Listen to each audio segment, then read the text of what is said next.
Assalamu alaikum warahmatullahi wabarakatuh. Alhamdulillah, sallallahu ala rasulillah Muhammad ibn Abdillah. Tuko Dar es Salaam katika mtaa wa Buguruni hapa katika Masjid al-Haq. Tulikuwa tukihudhuria darasa la Sheikh wetu la tauhidi akisherehesha Sharh Sunna la Sheikh Muhammad al-Barbahari, na leo inshallah tumepata bahati kubwa kuonana na Sheikh. Tutakuwa na mazungumzo naye kidogo ili tumsikilize katika yale ambayo leo tupa katika faida inshallah. Asalamu alaykum warahmatullahi wabarakatuh. Wa alaykum assalam warahmatullahi wabarakatuh. Na Sheikh, naomba wanaokutazama kwa sasa sehemu mbalimbali wanapenda kujua jina lako inshallah. Mimi naitwa Muhammad Salim Duri. Muhammad Salim Duri. Mwenyeji wa wapi? Mwenyeji wa mkoa wa Pwani, wilaya ya Rufiji. Wilaya ya Rufiji. Na tunashukuru sana Sheikh. Darasa lako huwa linachukua muda au siku ngapi kwa wiki? Darasa langu linachukua siku 4 kwa wiki. Siku 2 iko Sheikh pia anafundisha. Sheikh Abubakar Othman. Jazakallahu khaira. Na katika darasa lako tulifurahishwa sana na mazungumzo yako, lakini labda kuna yale ambayo tulipitwa katika darasa tulipenda tuyafahamu kuhusiana na masala ambayo taratibu ambayo tunapenda kuyajua inshallah, na watazamaji wanaokutazama waweze kuyajua inshallah. Tulipenda utueleze kidogo inshallah ufahamu kuhusu tauhid kwa ufupi tu. Naam, tauhid inatokana na neno wahada yuwahidu tauhidan, kukifanya kitu kuwa kipekee kimoja.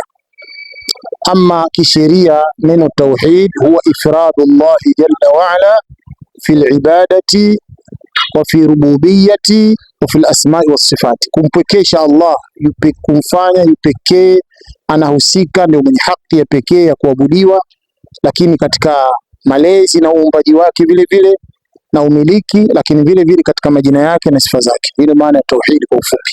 Na jazakallahu khaira. Na ni zipi aina za tauhid? Tauhid imegawanyika sehemu 3. Tauhidu rububiyya ambayo maulama wanasema huwa ifradu Allahi ta'ala bi af'alihi. Tauhid ya rububiyya maana yake kumpokesha Allah jalla wa ala kwa vitendo vyake: uumbaji, umiliki, uendeshaji, utoaji wa riziki, ufishaji, uhuishaji na yote ambayo anayafanya Allah jalla jalalu. Maana yake Allah subhanahu wa ta'ala ni Rabb, yeye ni Mola mlezi, na maana ya Rabb maana yake al-Khaliqu al-Maliku wal-Mudabbir, maana yake muumbaji, mmiliki na mwenye kuendesha kila kitu. Tauhid ya sehemu ya pili, tauhidul uluhiyya, tauhid ya ibada, wa huwa ifradu Allah ta'ala bi af'ali al-ibad, na ili kumpwekesha Allah jalla wa ala kwa vitendo vya waja ambavyo wanavifanya alivyowafundisha Mtume sallallahu alayhi wasallam kama ibada, wanavifanya kwake yeye tu na wanavielekeza kwake yeye tu na wanakusudia kwa Allah subhanahu wa ta'ala peke yake na wala si kwa yote. Sehemu ya 3 ya tauhid, tauhidul asma'i was sifati, tauhidi ya majina ya Allah subhanahu wa ta'ala na sifa zake, kwamba lillahi asma'un wa sifatin la yushbihuhu ahadan min khalqi, Allah anayo majina na sifa havifanani na yoyote katika viumbe wake, si sifa zake wala si majina yake wala si vitendo vyake subhanahu wa ta'ala. Naam, jazakallahu khaira. Naam Sheikh, tulipenda kujua kwa nini shirki ni dhambi kubwa kuliko zote katika Uislamu. Shirki ni dhambi kubwa kwa sababu inakiuka haki ya Allah subhanahu wa ta'ala ya ibada. Kumbuka kwamba Allah subhanahu wa ta'ala ameumba kila kitu kwa ajili ya ibada yake. Hakuumba chochote isipokuwa kwa ajili ya ibada. Ametuumbia sisi kila kitu na akatuumba sisi kwa ajili ya ibada, kama alivyosema Allah subhanahu wa ta'ala, wama khalaqtul jinna wal insa illa liya'budun, sikuumba mimi majini na watu isipokuwa waniabudu. Na hii ndio inaitwa tauhidu al-amali, tauhidi ya kimatendo. Uliuliza mwanzo aina, mimi nikakwambia takupa aqsam, mgawanyiko.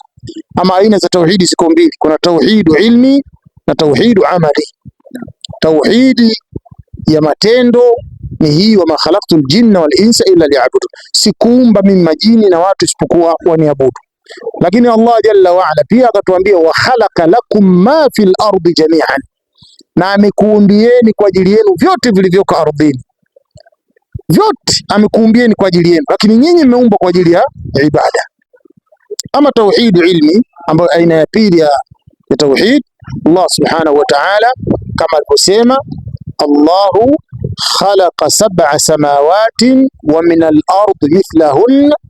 Allah subhanahu wa ta'ala ameumba mbingu saba na ardhi mfano wake, ay mithlahunna fil adad, mfano wake katika idadi. Yatanazzalu al-amru bainahun, kisha Allah jalla wa ala akasema zinateremka amri baina ya mbingu saba na ardhi kwenda kwa waja wake. Lita'lamu, lamu ta'lil, sababu ya uumbaji huu, sababu ya kuteremsha amri hizi. Lita'lamu, ili mjue, yani ilmu, ili mjue anna Allah ala kulli shay'in qadir, kwamba hakika ya Allah juu ya kila kitu anaweza. Mjue haya, mjue haya.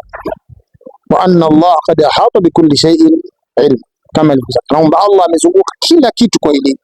Kwa hivyo tumeumbwa pia tujue, tumeumbwa, wanasema maulama, khuliqna lililmi wal amal, tumeumbwa kwa ajili ya elimu na matendo ambayo ni ibada. Naam. Naam Sheikh, mtu anaweza kuamini vipi kuhusu majina na asmaullahi wa sifati? Majina ya Allah subhanahu wa ta'ala na sifa zake ni tawqifia, yani yapatikaniwa ndani ya Qur'ani na Sunna peke yake. Jina lolote ambalo halijapatikaniwa ndani ya Qur'an wala ndani ya Sunna, ni haramu jina hili kumwita Allah jalla wa ala. Walillahi al-asmaul husna fad'uuhu biha, anayo Allah jalla wa ala majina mazuri, muombeeni na muabuduni kwa majina hayo. Wadharu alladhina yulhiduna fi asma'i, na waacheni wale ambao wanapinga katika majina yake. Sayujzauna ma kanu ya'malun, watalipwa wale ambao walikuwa wanafanya. Ilhad, maulama wamesema miongoni mwa ilhad an tusammi Allah jalla wa ala bismin ma samma bihi nafsa, kumwita Allah jalla wa ala jina ambalo hajajiita yeye mwenyewe.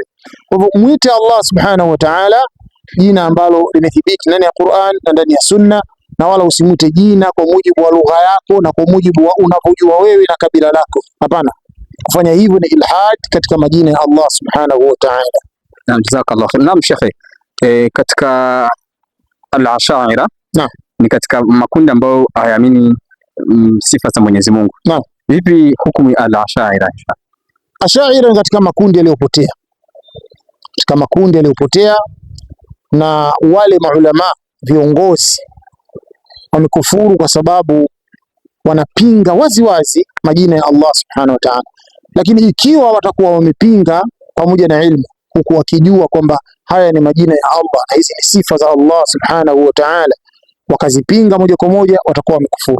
Lakini kama wataleta ta'wil, maulama wanasema wakileta ta'wil kwamba wamebabaishwa na ta'wili zao, basi watabakia katika upotevu na hawatokufurishwa. Naam. Naam.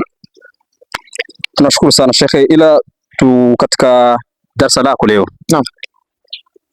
Ulizungumzia kuhusiana, kuna mtu aliuliza ulizo, akasema kuna mwanamama anataka kuolewa lakini watoto wake wamemzuia kuolewa. Naam. Je, wafanye aje? Ukasema wamlete kwako afanye nini? Wao muozeshe. Naam. Je, na tuna baadhi ya mashekhe wanatoa mawaidha kwamba ambaye anayeruhusiwa kuozesha mwanamke ni nani kama hana wali, ni kiongozi wa ima mufti au amiri kadhi. Je, ni imamu wa wote yule anaruhusiwa kumuozesha mwanamama au vipi? Hapo tuweke sawa inshallah. Mtume alayhi salatu wassalam anasema man kana laysa lahu waliyun fasultanu waliyuh, asiyekuwa na walii basi kiongozi anakuwa ni walii wake. Na kiongozi aliyetajwa hapa ni kiongozi wa nchi ambaye anaendesha mamlaka ya Kiislamu, ambapo huko chini kuna watu wanaofanya kazi kwa niaba yake, kwa sababu haiwezekani kwa mfano kiongozi wa nchi akaozesha ndoa zote, bali mwakilishi katika mtaa anakuwa ni kiongozi kwa niaba ya kiongozi wa nchi, anaweza kuozesha, au mwakilishi katika wilaya au kata au mwakilishi katika mkoa. Almuhimu, zile ngazi zote za uongozi zinafanya kazi kwa niaba ya kiongozi wa juu ambaye Mtume alayhi salatu wasallam anasema fasultan waliyu, sultan ambaye ndio mwenye mamlaka ya nchi, yeye ndiye atakuwa wali wake. Na kwa hiyo katika nchi zetu hizi hatuna kiongozi wa nchi wa Kiislamu ambaye anaweza kusimamia jambo hilo. Viongozi wa kidini wanakuwa viongozi, wanakuwa masultani, wanachukua nafasi, kwa sababu neno ulu waliyul amr neno ambalo Allah subhanahu wa ta'ala amesema atiu Allah wa atiu rasul wa ulul amri minkum, mtiini Allah na mtiini mtume alayhi salatu wassalam na wale waliopewa mamlaka miongoni mwenu. Maana yake linakwenda kwa maulama na linakwenda kwa maumara. Maumara maana ni viongozi wa daula ambao ni watekelezaji wa sheria za Allah subhanahu wa ta'ala katika nchi, lakini maulama wao ni viongozi katika hiyo sheria, katika hiyo dini ya Allah subhanahu wa ta'ala. Kwa hiyo ulatul umur maana yake ni maulama na maumara.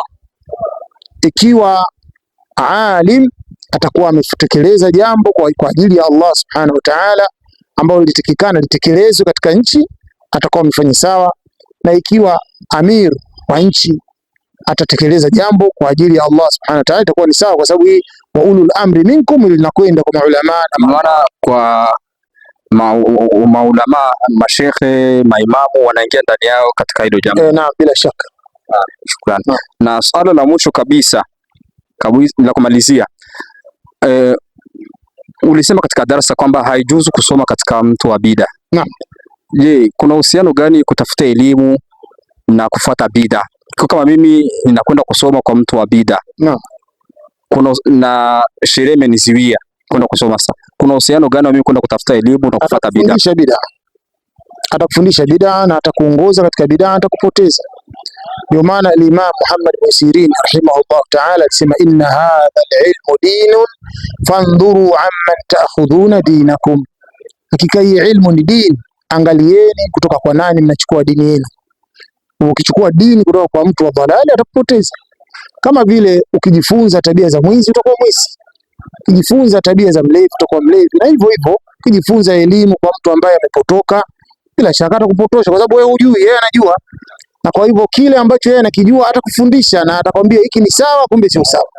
Na tunashukuru sana Sheikh, labda tungependa kuomba na saa zako za mwisho, kama dakika ngapi? Dakika moja, dakika mbili tu, tu na saa ya mwisho inshallah kwa watazamaji. Kwa watazamaji kwa ujumla, tujitahidi kusoma elimu ya kisheria, tujifunze Uislamu. Uislamu sio dini ya kurithi. Wewe kama umeishi Uislamu kama nyumba, umerithi Uislamu kama kiwanja, usitegemee mbele ya Allah subhanahu wa ta'ala ukienda eti utasema mimi nilikuwa maamuma. Hapana, maamuma anayeswali nyuma tu, hata kama ni mwana wa chuoni mkubwa, bali unatakiwa ujue ibada zako vizuri, unatakiwa ujue aqida, itikadi yako vizuri, unatakiwa ufahamu shirki ni nini, unatakiwa kufahamu tauhidi ni nini. Haya Allah subhanahu wa ta'ala hana msamaha ikiwa utakufa hadi yakuwa ni mushrik kwa madai kwamba eti nilikuwa maamuma. Hapana. Kama unavyotafuta hela, kama unavyotafuta maisha, tafuta elimu, uwe na uhakika, kwa sababu Allah subhanahu wa ta'ala alikuumba kwa ajili yake na alikuumba ili umjue na kumwabudu inavyotakikana. Lakini usije ukaleta hoja mbele ya Allah kwamba eti nilikuwa maamuma. Swala la umaamuma ni kuswali nyuma tu, maamuma si ujinga. Imamu Malik rahimahullah ta'ala alikuwa maamuma pale Madina, alikuwa sio ujinga. Waislamu wasome dini yao na sio masuala ya kukaa mtu kawa kama abiria unakwenda usikokujua. Hapana, lazima uwe na uhakika wa kila kitu chako unachokifanya kwa ajili ya mustakabali wako mbele ya Allah subhanahu wa ta'ala. Hizo ndio nasiha zangu za mwisho. Naam, jazakallahu khaira. Tulikuwa na Sheikh Muhammad kutokea Pwani, lakini huwa na darasa kila siku katika wiki mara 4 katika msikiti Masjidil Haqa. Mwenyezi Mungu amlipe kila la kheri. Wale wote ambao wanataka kufuatilia durusi zake kuanzia leo inshallah, waingie katika YouTube Muhajirina TV, watazipata durusi zake. Ni durusi ambazo zinaelimisha na zinamuelekeza mtu kufuata sunna ya mtume wetu Muhammad sallallahu alaihi wasallam. Mwenyezi Mungu amlipe kila la kheri, na wale ambao wanatutazama wote vile vile Mwenyezi Mungu awajazeni kila la kheri. Wassalamu alaikum wa rahmatullahi wa barakatuh. Amin. Salam. Salam.